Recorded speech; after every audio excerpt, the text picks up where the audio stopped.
بسم اللہ الرحمن الرحیم۔ السلام علیکم۔ دنیا میں سب سے پہلے بدفعلی شیطان نے کروائی وہ حضرت لوط علیہ السلام کی قوم میں خوبصورت لڑکی کی شکل میں آیا۔ ان لوگوں کو اپنی جانب مائل کیا کہ گندا کام کروانے میں کامیاب ہو گیا۔ لوگ اس برے کام کے عادی ہو گئے، اس طرح کہ وہ عورتوں کو چھوڑ کر مردوں سے اپنی خواہش پوری کرنے لگے۔ حضرت لوط علیہ السلام نے ان لوگوں کو اس برے کام سے منع کرتے ہوئے جو فرمایا وہ قرآن کریم میں ہے۔ کیا وہ بے حیائی کرتے ہو جو تم سے پہلے جہاں میں کسی نے نہ کی، اور تو تم مردوں کے پاس شہوت سے جاتے ہو عورتیں چھوڑ کر، بلکہ تم لوگ حد سے گزر گئے۔ حضرت لوط علیہ السلام کی قوم نے یہ سن کر ان کا کہنا سننے کی بجائے جو جواب دیا اس کا ذکر قرآن کریم میں ہے، اور اس کی قوم کا کچھ جواب نہ تھا مگر یہی کہنا کہ ان کو اپنی بستی سے نکال دو، یہ لوگ تو پاکیزگی چاہتے ہیں۔ اس سے معلوم ہوا غلام بازی یعنی بدفعلی حضرت لوط علیہ السلام کی قوم کی ایجاد ہے، اسے لواطت کہتے ہیں۔ یہ بھی معلوم ہوا لڑکوں سے بدفعلی کرنا حرام قطعی ہے اور اس کا منکر کافر ہے۔ حدیث پاک میں ہے، حضرت عبداللہ بن عباس رضی اللہ عنہ سے روایت ہے، پیارے آقا صلی اللہ علیہ وسلم نے 3 بار ارشاد فرمایا، اس شخص پر اللہ پاک کی لعنت ہو جو قوم لوط والا عمل کرے۔ قوم لوط پر عذاب۔ جب قوم لوط کی سرکشی اور بدفعلی قابل ہدایت نہ رہی تو ان پر اللہ پاک کا عذاب آ گیا۔ حضرت جبرائیل علیہ السلام کچھ فرشتوں کے ساتھ خوبصورت لڑکوں کی شکل میں حضرت لوط علیہ السلام کے پاس پہنچے۔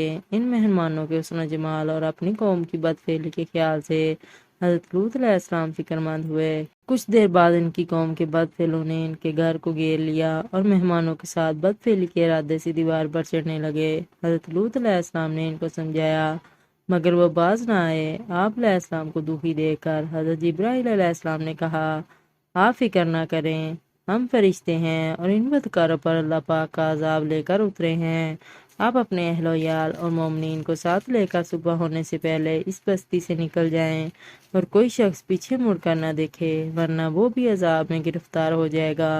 چنانچہ حضرت لوط علیہ السلام نے ایسا ہی کیا۔ پھر حضرت جبرائیل علیہ السلام نے اس شہر کی 5 بستیوں کو اپنے پروں پر اٹھا کر آسمان کی طرف بلند ہوئے اور ان بستیوں کو زمین پر الٹ دیا۔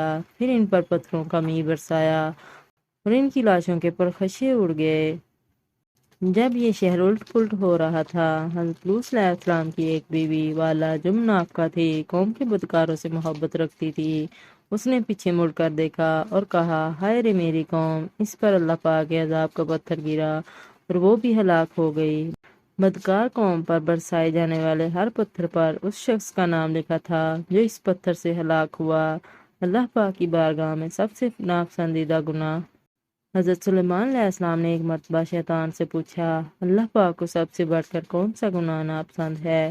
ابلیس بولا، جب مرد مرد سے بدفعلی کرے اور عورت عورت سے خواہش پوری کرے۔ مرد بھی جہنم کا حقدار۔ مرد سے دوستیاں کرنے والا شیطان کے بار سے خبردار رہیں۔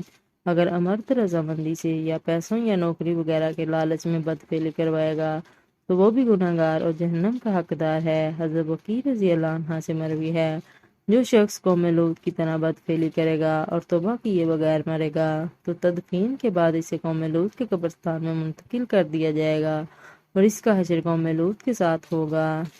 لواطت کا عمل عقلی اور طبی دونوں اعتبار سے انتہائی خبیث ہے۔ عقلی اعتبار سے اس طرح کہ یہ عمل فطرت کے خلاف ہے، لواطت کرنے والا اپنی فطرت کے خلاف چل رہا ہے، اور فطرت کے خلاف چلنا عقلی اعتبار سے انتہائی قبیح ہے۔ دوسری خباثت یہ ہے کہ اس کی وجہ سے نسل انسانی میں اضافہ رک جاتا ہے۔ تیسری خباثت یہ ہے کہ اس عمل کی وجہ سے انسانیت ختم ہو جاتی ہے۔ چوتھی خباثت یہ ہے کہ لواطت کا عمل ذلت و رسوائی اور آپس میں عداوت و نفرت پیدا ہونے کا ایک سبب ہے۔ نیز عقل سلیم رکھنے والے کے نزدیک وہ عمل ضرور خبیث ہے جو ذلت و رسوائی اور نفرت پیدا ہونے کا سبب بنے۔ یہ بدکاری تمام جرموں سے بڑا جرم ہے۔ اس جرم کی وجہ سے قوم لوط پر عذاب آیا جو دوسری عذاب پانے والی قوموں پر نہ آیا۔ استغفر اللہ، استغفر اللہ، استغفر اللہ۔